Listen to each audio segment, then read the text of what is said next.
Blue. So the only person paying attention at the moment was the person filming? Yep. That's so encouraging. All right, so lesson 12, graphs of logarithmic functions.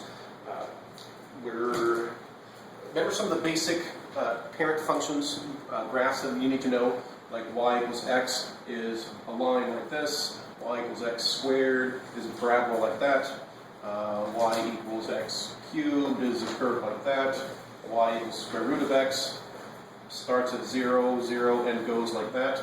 Remember these things? Yep. I really hope so. Well, another one that you need to know is the exponential function and the logarithmic function. Now, I think we've covered the exponential function before. Yes! You wouldn't have to pick the new marker with you. All right. If y equals some number, I'll just use e just so it's a number, e to the x, so the x is in the exponent. What that graph looks like is, let's think about it for a second. What happens when x is 0? E is 1. Y is? Oh yeah, y is 1. Y is 1. E is never 1. We'll make it a little bit easier. All right, let's make it a little bit easier. How about 2? 2 to the x? Okay. That can be any number. So when x is 0, y is? 1. 1. Okay. When x is 1, what's y? 2. 2. Okay.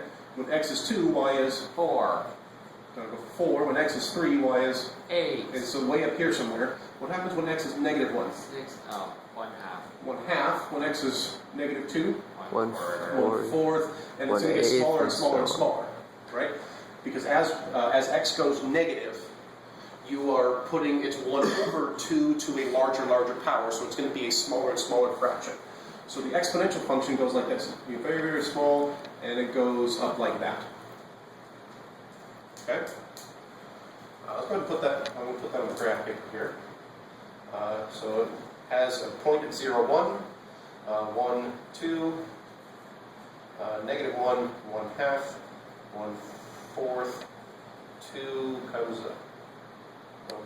Oh dear, I did that wrong. I can't erase that. Okay, so 1, 2, 2, 1, 2, 2, 4, 3 is 1, 2, 3, 4, 5, 6, 7, 8. So we have our curve here. So it comes like this, comes down, and it just goes forever out this way, getting smaller and smaller, but never actually touching. And this way it just climbs and climbs and climbs. Pretty exciting stuff. Yeah. All right, now, Green. if we take this equation here, y equals 2 to the x, this is in exponential form, let's put it into logarithmic form. So if I take the log of both sides, no, let's just rearrange it into logarithmic form. How do I do this exact same equation as a log? Log base what of what equals what? What's the base? Log base 2 of y equals x. Yeah. Yes. So this is the exact same equation as that one. Now what if I take this one, and I'm going to swap the x and the y, Then the x and the y are swapped on the graph. so that y equals the log base 2 of x. The x and the y are swapped on the graph. Exactly. Let's do a quick little table of values here. X, y. Let's see. So what this is. This is 2 to the y power equals x. So y is the exponent. Let's plug in some useful numbers for y. If y is 0, what's x? 1. If y is 1, what's x? 2. And if y is negative 1, 1 half. 1 half. 1 half. So let's graph that. So for an x of 1, y is 0. For an x of 2, y is 1. Wait a second. For a y of 1, x is 2. X of 1 half, y is negative 1. So down here, what happens? Let's see. Let's make y 3. For y of 2, if y is 2, what's x? 4, If y is 3? 8. 8. So for y of 2, x is 4. For y of 3, we're way out over here. We've got this shape. All right, let's put that on here. For y of 0, x is 1. So we've got a spot right here. X of 1, y is 0. For an x of 1/2, y is negative 1. So right here. X of 2, make sure I'm reading this correctly, y is 1 for an x of,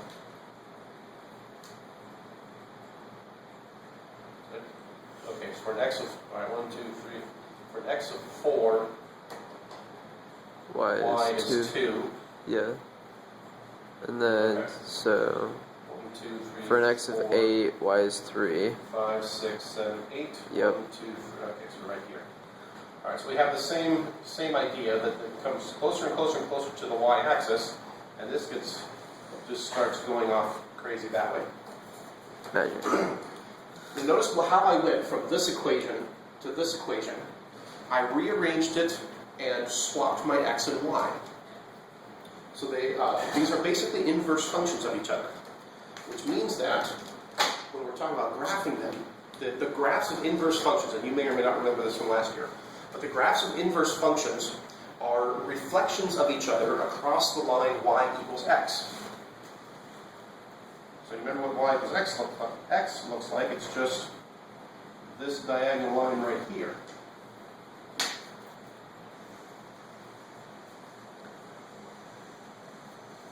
No, bad. Okay, so this is the line y equals x. So, along with the rest of the functions that you need to have memorized, you need to know that the exponential function looks like this, and that the logarithmic function is the reflection of that and looks like this.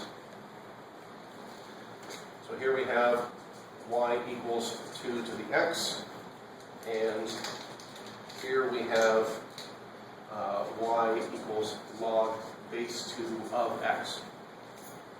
So then we can do various things with these, just like with any other graph. We can, if we put negatives in front of things, we can flip them or reflect them across the x-axis or y-axis.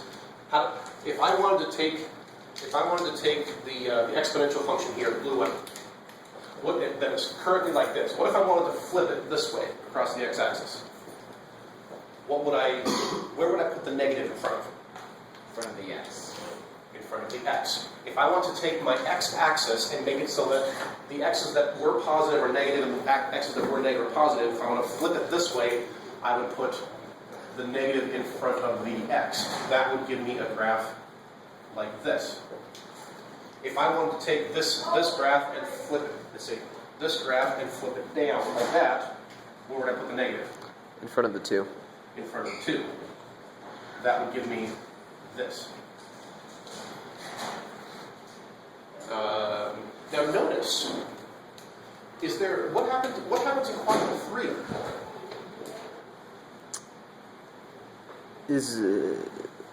I don't know. How much blue or green is there in quadrant 3? None. Absolutely none. The exponential function only exists in quadrants 1 and 2. The logarithmic function only exists in quadrants 1 and 4. Why is that? Because quadrant 3 is a loser. That's true. Quadrant 3 does not get any love. But here's the thing. Let's go look at our exponential function again. Y equals 2 to the x. It doesn't matter what value of x you plug in, positive or negative, you're still raising a positive 2 to that value. So you're always going to get a positive number. And when you put it in logarithmic form, it doesn't matter what you plug in for y, positive or negative, you're still going to get a positive x. So if you want to get something into quadrant 3, you're going to have to do some negatives somewhere.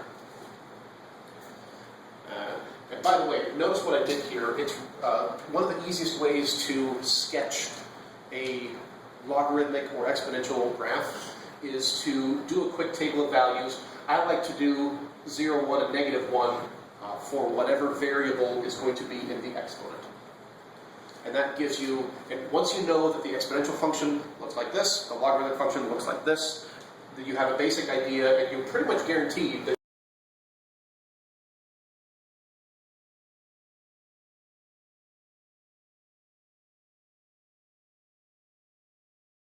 anything to the first power is itself, and the negative 1 power is the reciprocal of it. You're pretty much guaranteed, unless it's a complicated thing, that if you have an exponential function, you're going to have a point at 0, 1, and if it's a logarithmic function, you're going to have a point at 1, 0. So that's how you can quickly and easily sketch the graph of any log function. And let's do one example here that messes with that. So these are the rules. Now let's mess with the rules a little bit, or see how we can bend to the rules to achieve something that we wouldn't be able to otherwise. Blue. Blue? No. Purple. Orange? How about, okay. Ha! We already used blue and green and red. We didn't use purple though. Or do you not have a purple? Is it brown? What would this graph look like? Same as log. Okay. Well, ln is log base e. So we're saying y equals log base e of x. If I put that in exponential form, I have e to the y equals x. If I do a quick table of values, what's the exponent? X or y? What? Why? Which variable is in the exponent? X or y? Y. So let's do -1, 0, and 1 here. When y is 0, what's x? 1. When e and 1 over e, which is going to be, give the decimal quick. 0.6. Wait, this one is How quickly can we use our calculator? hang on. Let's answer one. Oh, for crying out loud. 0.367. All right, thank you. Okay, so we know that the graph, put my axes in the graph again. My foot fell asleep. All right, so we know x of 1, y is 0, so we got a point right here. X of about 2.7 is where y becomes 1, and x of 0.37, so we have basically this, not very well drawn, but I have sketched it roughly. Now, what would happen? What would happen, because I can't take the log of the negative, right? What would happen if I did this? What if I put absolute value signs there? Oh man. Now it can be positive or negative. So my left side of the graph, where x would be negative, is just going to be a mirror image of what's on the right. Which is no different. So y equals the ln of x is just this part. Y equals ln of the absolute value of x has parts on both sides.